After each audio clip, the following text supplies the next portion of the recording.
Hello students, welcome है आपका फिर से एक और नई क्लास में, जो कि हमारी हेल्थ एजुकेशन ऑफिसर की 2000 एमसीक्यू सीरीज रहने वाली है। इस क्लास में हम अब से पहले लगभग 32 यानी कि आपकी 32 क्लासेस ले चुके हैं, सॉरी 31 क्लासेस ले चुके हैं। आज आपकी 32वीं क्लास है, ठीक है, जिसमें लगभग हम 930 क्वेश्चन कर चुके हैं। उससे आगे जो है आज हम कंप्लीट करेंगे। रोजाना हम 30 क्वेश्चन का जो है एक प्रकार से प्रैक्टिस सेट रखते हैं, जिसमें हम आपका डीप जो आपकी एकदम टू द पॉइंट एक्सप्लेनेशन है वो देखते हैं, और साथ ही साथ क्या करते हैं, जो इम्पोर्टेंट की पॉइंट है वो भी हम देखते हैं। साथ ही साथ इन 2000 एमसीक्यू के तहत हम क्या कर रहे हैं, कंप्लीट रिवीजन अपने सिलेबस का कर रहे हैं। साथ ही साथ आपकी एक जो है सिलेबस कंप्लीट करने वाली जो आपकी सिलेबस की क्लास है, ठीक है, टॉपिक वाइज वो चल रही है रोजाना रात को 8 बजे। तो अगर आप चैनल पर नए हैं तो चैनल को सब्सक्राइब करें, वीडियो अच्छी लगती है लाइक करें, शेयर करें और कमेंट करना तो बिल्कुल ना भूलें। चलिए स्टार्ट करते हैं आज की अपनी क्लास को। आपकी स्क्रीन पर पहला प्रश्न आ रहा है, पढ़िए और आंसर देने की कोशिश करिए। पहला क्वेश्चन क्या कह रहा है, पित्त का निर्माण मानव शरीर के किस अंग में होता है जो वसा के पाचन में मदद करता है?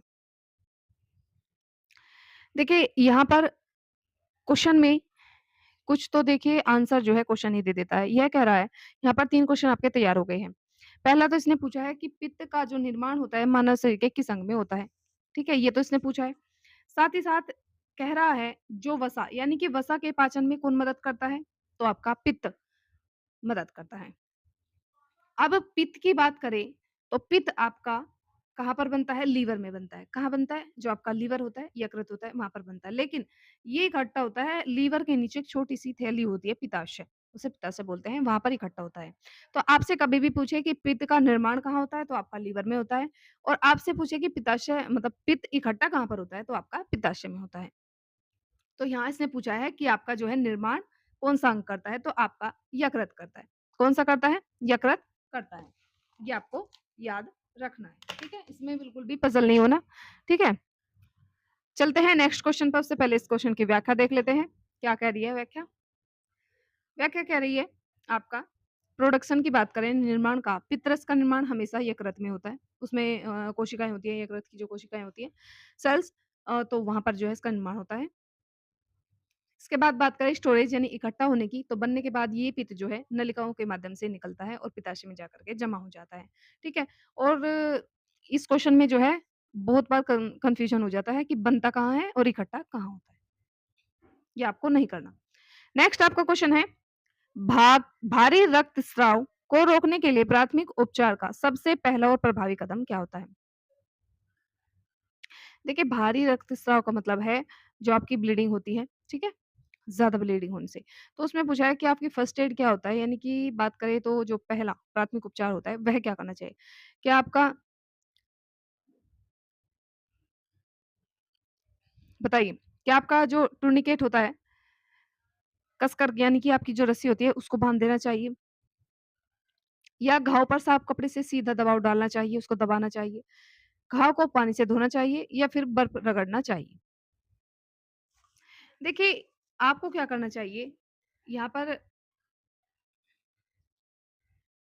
बर्फ नहीं रगड़ना चाहिए, घाव को पानी से भी नहीं धोना चाहिए, क्योंकि अगर हम पानी से धोएँगे तो और ज़्यादा जो है खून यानी ब्लड आपका निकलेगा। तो आपको क्या करना है, घाव पर साफ कपड़ा ले सकते हैं या फिर आप रुई भी ले सकते हैं। जैसे आपने देखा होगा कभी-कभी आपको चोट लग जाती है तो वहाँ पर जो है आप डॉक्टर के पास जाते हैं, डॉक्टर क्या करता है खून को रोकने के लिए सबसे पहले रुई का जो है प्रयोग करता है, दबा-दबा के उसको जो है रोकने की कोशिश करता है, ठीक है?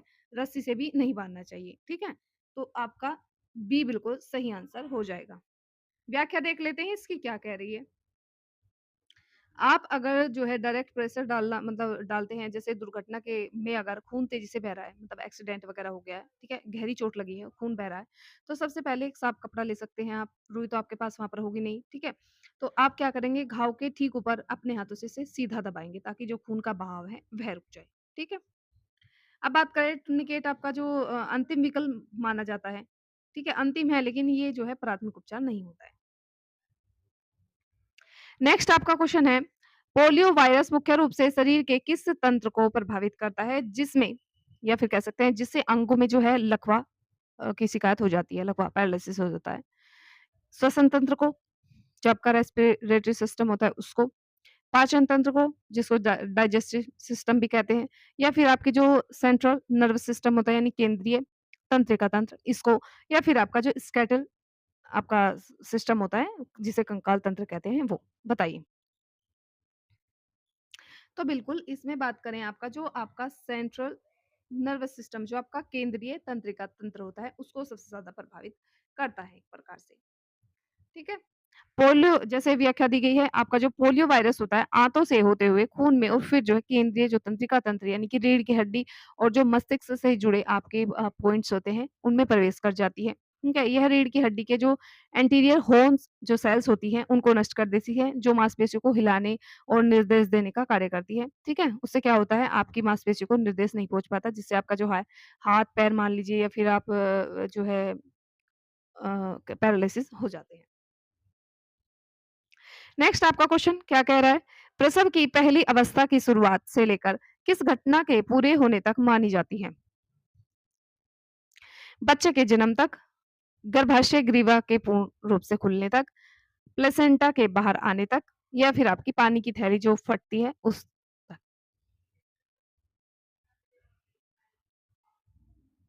ये आपका गर्भाशय जो ग्रीवा होती है उसके पूर्ण रूप से खुलने तक। ठीक है, 20 का बिल्कुल सही आंसर हो जाएगा। व्याख्या देख लेते हैं क्या कह रहा है। यह बात करें तो एक प्रकार से जो आपका प्रसव दर्द होता है, ट्रू लेबर पेन, ठीक है, जो बच्चे के होने के दर्द होते हैं वो वाले, से शुरू होकर सर्वाइकल डायलेशन तक जो है समाप्त होती है और ये सबसे लंबी एक प्रकार से अवस्था मानी जाती है। नेक्स्ट आपका क्वेश्चन क्या कह रहा है? ऑस्टोमलेशिया वयस्कों में हड्डियों के नरम होने की बीमारी है एक प्रकार से, यह मुख्य रूप से किस विटामिन की कमी से होती है? बताइए। Vitamin A, vitamin C, vitamin D, या फिर आपका विटामिन के। यहाँ बात करें आपका विटामिन डी, ठीक है? यानी कि सी आपका ऑप्शन बिल्कुल सही हो जाएगा। ठीक है? ये क्वेश्चन मैं कई बार बता चुकी हूँ, थ्योरी क्लास में भी हमने इसे डिस्कस करा था। ठीक है? ये इसकी व्याख्या है, आप खुद देखेंगे। नेक्स्ट आपका क्वेश्चन है, भारत की जनसांख्यिकी में लिंगानुपात की गणना किस आधार पर की जाती है? बताइए। कह रहा है भारत की जनसांख्यिकी जो होती है उसमें लिंगानुपात यानी कि सेक्स रेशियो की गणना किस आधार पर की जाती है? क्या 100 पुरुषों पर महिलाओं की संख्या को माना जाता है, या फिर 1000 पुरुषों पर महिलाओं की संख्या, या फिर 1000 महिलाओं पर पुरुषों की संख्या, या प्रति 1 लाख आबादी पर महिलाओं की संख्या?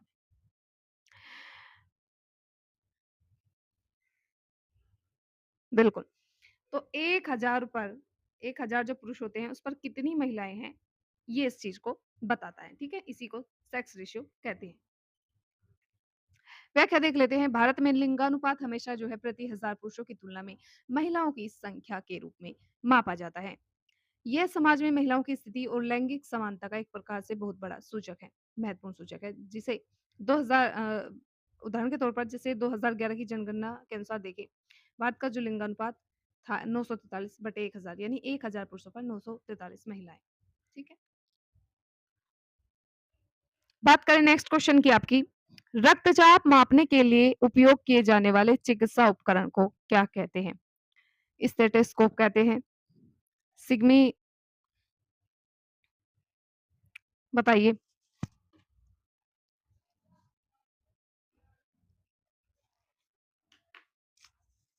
स्टेथोस्कोप कहते हैं,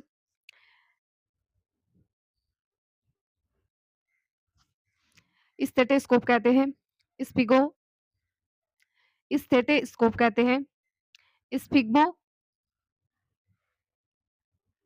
स्पिग्मो मैनोमीटर कहते हैं, थर्मामीटर कहते हैं, या फिर आपका ईसीजी मशीन कहते हैं।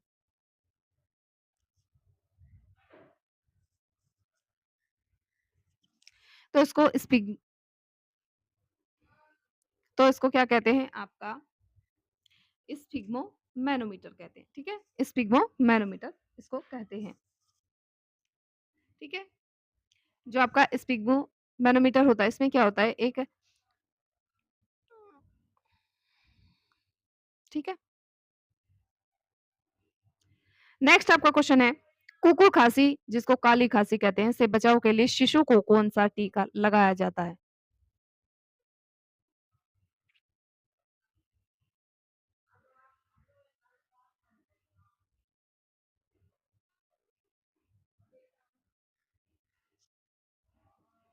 ये आपका डीपीटी जिसको कहते हैं या फिर पेंटावैलेंट वैक्स, ठीक है?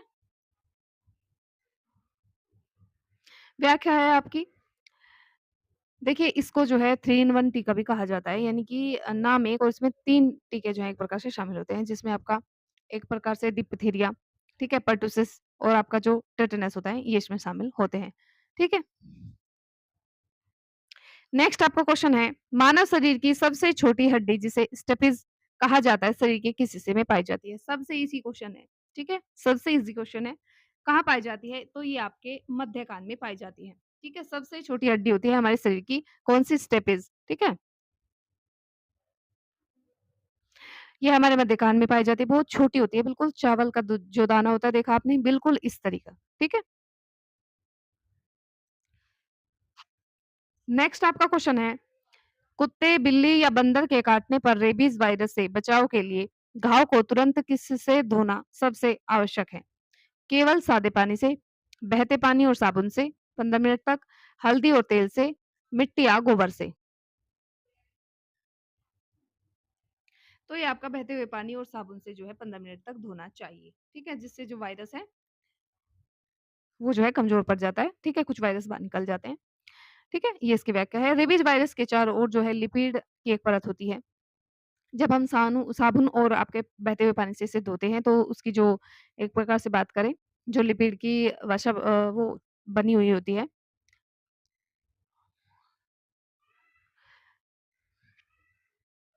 रेबीज़ वायरस के चारों ओर लिपिड की एक परत बनी होती है। जब हम साबुन और बहते पानी से इसे धोते हैं लगभग 10 से 15 मिनट तक, तो घाव जो है अच्छी तरह साफ हो जाते हैं। ठीक है? यानी कि जो साबुन होता है वो क्या करता है, चर्बी की परत तोड़ देता है और वायरस को वहीं पर मार देता है या फिर जो है बह जाता है। ठीक है? साफ हो जाता है इससे। नेक्स्ट क्वेश्चन देख लेते हैं। पढ़िए और बताइए इस क्वेश्चन को। कह रहा है मानव पाचन तंत्र का सबसे लंबा भाग कौन-सा है? जहाँ भोजन का अंतिम पाचन और अवशोषण होता है। बड़ियाँ, छोटियाँ, आमाशय या फिर आपका ग्रिसिका।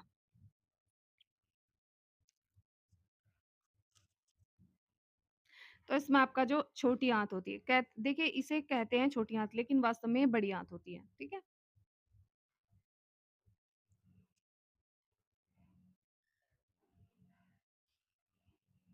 चलते हैं नेक्स्ट क्वेश्चन से पहले व्याख्या देख लेते हैं इसकी। भले ही इसका नाम जैसे मैंने बताया छोटी आँत है लेकिन लंबाई में यह पाचन तंत्र का सबसे बड़ा हिस्सा होता है। लगभग 20 से 22 फीट या फिर कह सकते हैं 7 से लगभग 7 मीटर तक 6 से 7 मीटर लंबी होती है। इसे छोटी इसीलिए कहा जाता है क्योंकि इसका जो चौड़ाई है एक प्रकार से वह बहुत कम होती है इसीलिए। और भोजन का जो 90% लगभग 90% जो पोषक तत्व होते हैं, विटामिन, खनिज, कार्बोहाइड्रेट, प्रोटीन जितने भी चीज़ें होती हैं, वो जो है पचकर खून में यहीं से जाते हैं, ठीक है? नेक्स्ट आपका क्वेश्चन है, पीने के पानी के शुद्धिकरण के बाद पानी में अवशिष्ट मुक्त क्लोरीन की मात्रा जाँचने के लिए कौन-सा टेस्ट किया जाता है? बताइए।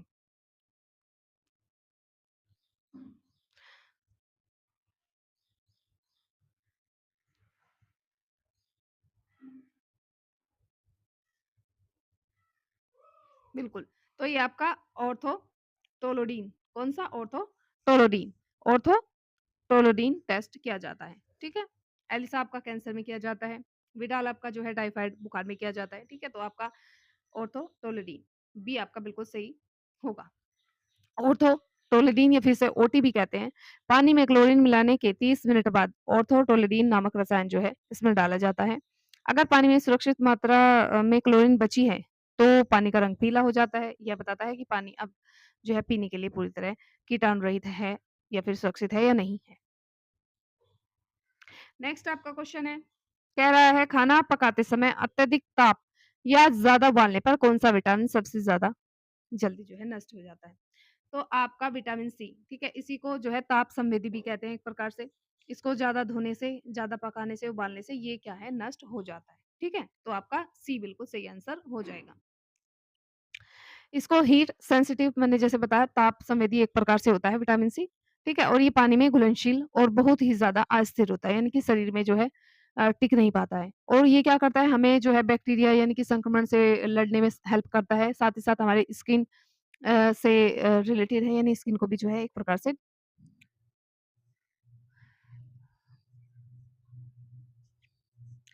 चलते हैं नेक्स्ट क्वेश्चन पर।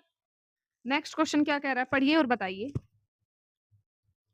कह रहा है गर्भावस्था के दौरान भ्रूण की सामान्य हृदय गति प्रति मिनट कितनी होनी चाहिए? नॉर्मल जो आपकी फेटल यानी जो पेट में जो एक प्रकार से बात करें नॉर्मल जो फेटल है हार्ट रेट होती है, ठीक है? एफएचआर प्रति मिनट कितनी होनी चाहिए? ये आपसे पूछा है।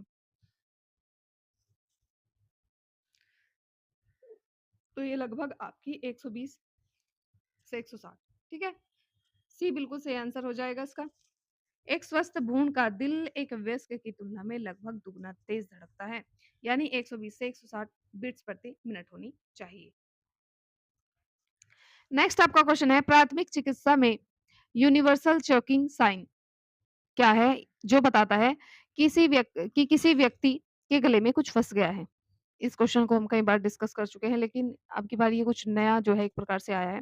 बताए अपनी छाती को जोर से दबाना, दोनों हाथ से अपने गले को कसकर पकड़ना, पेट पकड़कर बैठ जाना या जोर जोर से खांसना।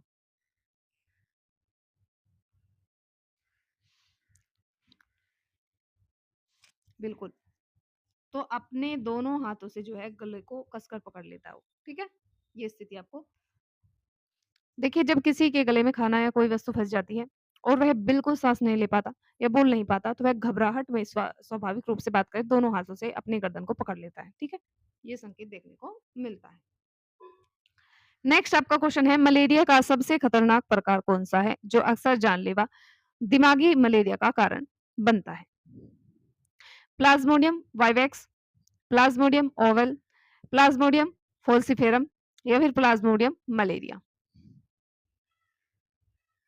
तो ये आपका कौन सा होता है? प्लाज्मोडियम फोल्सिफेरम, ठीक है? प्लाज्मोडियम फोल्सिफेरम। तो सी बिल्कुल आपका सही आंसर हो जाएगा। व्याख्या देख लेते हैं।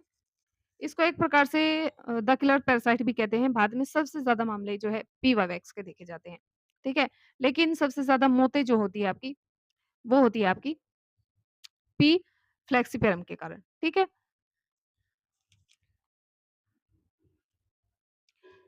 नेक्स्ट आपका क्वेश्चन है मानव हृदय में रक्त को पंप करने के लिए कुल कितने कक्ष होते हैं?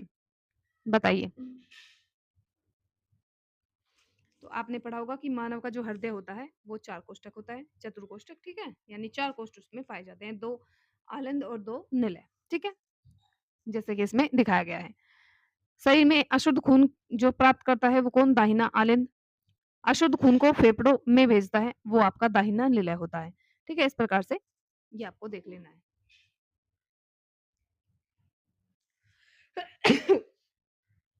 सॉरी। नेक्स्ट आपका क्वेश्चन है बायोमेडिकल वेस्ट मैनेजमेंट के नियमों के अनुसार संक्रमित सुइयां सीरीज और जो ब्लेड होते हैं किस रंग के डब्बे में जो है नष्ट किया जाता है?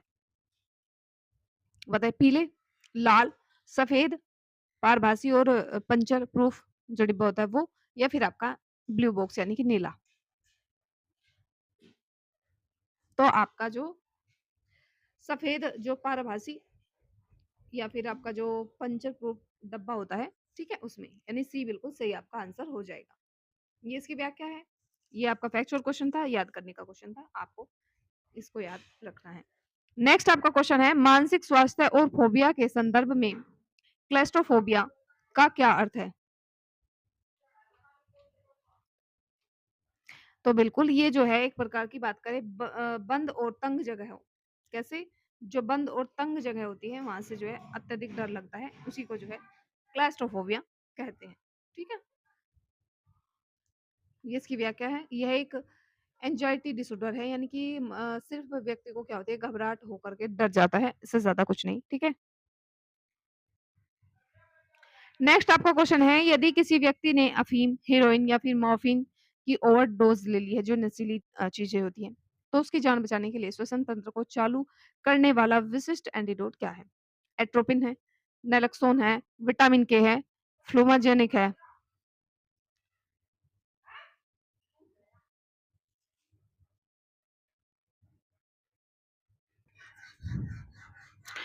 बताइए इसका आंसर। बिल्कुल, तो इसका क्या होगा आपका? तो ये होगा आपका नेक्लोसोन, ठीक है, नेक्लोसोन। व्याख्या देख लेते हैं इसकी क्या कह रही है। मार्फिन या हीरोइन की ओवरडोज से इंसान की सांस लेने की जो गति होती है धीमी हो जाती है और श्वसन विफलता से उसकी मौत हो जाती है, ठीक है। ऐसे में तुरंत क्या करना चाहिए, जो अपना आपका नेक्लोसोन होता है उसका इंजेक्शन या फिर नेजल स्प्रे दिया जाता है। यह क्या करता है, कुछ सेकंड में जो है अफ़ीम के जो असर है उसको कम कर देता है, काट देता है और मरीज जो है तुरंत सांस लेने के लायक हो जाता है। नेक्स्ट आपका क्वेश्चन कह रहा है, मानव मस्तिष्क का सबसे बड़ा हिस्सा कौन-सा है? जो सोचने, याद रखने, बुद्धिमत्ता और तर्क या जो है मतलब सोचने की जो क्षमता है, उसका मुख्य केंद्र है। सेरेब्रम, सेरेब्रम जिसको प्रामस्तिष्क भी कहते हैं, मेडुला या फिर आपका थैलेमस। तो ये आपका सेरेब्रम होता है। कौन-सा? सेरेब्रम, जिसे प्रामस्तिष्क भी कहते हैं। आपके सिर का जो सबसे पिछला भाग होता है, उसी को प्रामस्तिष्क कहते हैं। इसी में सारी चीज़ें जो हैं आपको याद रहती हैं, ठीक है? व्याख्या देख लेते हैं। सेरेब्रम पूरे मस्तिष्क के वजन का लगभग 85% हिस्सा होता है। यह 2 हिस्सों में बँटा होता है, ठीक है? इसका कार्य क्या होता है, हमारी सारी ऐच्छिक गतिविधियाँ जैसे दृष्टि, श्रवण यानी सुनना, याददाश्त, सोचने-समझने की जो क्षमता होती है, इसी हिस्से द्वारा नियंत्रित होती है, ठीक है? नेक्स्ट आपका क्वेश्चन है, आहार में किस खनिज की लंबे समय तक कमी होने से थायराइड ग्रंथि असामान्य रूप से सूज जाती है, जिसे घेंगा या फिर गोइटर रोग कहते हैं? आयरन, कैल्शियम, आयोडीन या पोटेशियम? ये आपका आयोडीन, ठीक है। व्याख्या देख लेते हैं। थायराइड ग्रंथि को अपना हार्मोन, इससे 2 हार्मोन आपके स्रावित होते हैं, एक आपका T3 एक T4 बनाने के लिए आयोडीन की सख्त ज़रूरत होती है, ठीक है? जब खाने में आयोडीन नहीं मिलता है, तो ग्रंथि ज़्यादा आयोडीन सोखने की कोशिश में अपना आकार जो है बढ़ा लेती है, जिससे गर्दन आपकी फूल जाती है, ठीक है? नेक्स्ट आपका क्वेश्चन है, नक्सीर फूटने पर प्राथमिक उपचार का सही जो सबसे सही और सुरक्षित तरीका है, वह क्या है? पूछा है आपसे। मरीज को लेटा दें और सिर पीछे की ओर झुका दें। मरीज को बिठाना, सिर को थोड़ा आगे और झुकाना और नाक के जो नरम हिस्सा है उसको जो है 5 से 10 मिनट तक दबाकर रखना। या नाक में गर्म पानी डाल दें या मरीज को जोर से मरीज की जो को जोर से जो है नाक छींकने के लिए कहें, छिड़कने के लिए। बताइए। देखिए, इसमें आपका जो मरीज होता है उसको बिठाएँ, उसका सिर थोड़ा आगे की ओर झुकाएँ और नाक के जो नरम हिस्सा होता है 5 से 10 मिनट तक उसे दबाकर रखें। ठीक है? तो इसका ये बिल्कुल सही आंसर हो जाएगा बी। व्याख्या है, अक्सर लोग सिर को पीछे झुका देते हैं जो बहुत खतरनाक होता है। इससे खून गले से होते हुए जो आपके पेट में जा सकता है, फेफड़ों में जा सकता है, जिससे उल्टी या साँस रुकने का एक प्रकार से खतरा हो सकता है। ठीक है? नेक्स्ट आपका क्वेश्चन नेक्स्ट आपका क्वेश्चन, प्रसव के बाद महिला के गर्भाशय और शरीर को अपनी सामान्य स्थिति में वापस आने के लिए लगने वाले समय को प्यूपेरियम कहते हैं। इसकी सामान्य अवधि कितनी होती है? 2 सप्ताह, 4 सप्ताह, 6 सप्ताह, 12 सप्ताह। तो ये आपका 42 दिन या फिर 6 सप्ताह, ठीक है? आपकी प्यूपेरियम की जो अवधि होती है प्रसव के तुरंत बाद शुरू हो जाती है और 6 सप्ताह तक चलती है, लगभग 42 दिन तक। इस दौरान बढ़ा हुआ जो गर्भाशय होता है सिकुड़ करके पहला उसका आकार था सामान्य आकार में आने की कोशिश करता है, ठीक है? नेक्स्ट आपका क्वेश्चन, अक्षय रोग मुख्य रूप से किस प्रकार का संक्रमण है और इसे रोगजनक का नाम क्या है? बताइए, इसके रोगजनक का नाम क्या है जिसके कारण ये होता है? बताइए। तो ये बैक्टीरियल बैक्टीरियल माइक्रोबैक्टीरियम ट्यूबरक्लोसिस, ठीक है? होता है बैक्टीरिया यानी बैक्टीरिया के कारण और किसके कारण? Mycobacteria tuberculosis. तो सी आपका सही आंसर हो जाएगा। ये व्याख्या है, टीबी एक जीवाणु से होने वाली यानी बैक्टीरियल बीमारी है, जो जिसे जो है 1882 में रॉबर्ट कोच ने खोजा था। इसीलिए इसे कोच रोग भी कहा जाता है, ठीक है? नेक्स्ट क्वेश्चन है, भारत के सार्वभौमिक टीकाकरण कार्यक्रम के तहत बच्चों को खसरे के टीके की पहली खुराक सामान्यतः किस उम्र में दी जाती है? जन्म के तुरंत बाद, 6 सप्ताह पर, 9 महीने पर या 5 साल की उम्र में? तो ये आपकी 9 महीने 9 महीने पूरे होने पर, ठीक है? सी इसका बिल्कुल सही आंसर हो जाएगा। व्याख्या है खसरे का टीका 9 महीने पूरे होने पर लगाया जाता है, ठीक है? इसी समय क्या होता है बच्चे को विटामिन ए की पहली खुराक भी दी जाती है और खसरे की दूसरी खुराक खुराक जो होती है 16 से 24 माह के बीच में बच्चे को दी जाती है। नेक्स्ट आपका क्वेश्चन है रक्त परिसंचरण तंत्र में किन रक्त वाहिकाओं के अंदर वाल्व पाए जाते हैं जो रक्त को केवल एक ही दिशा में बहने देते हैं?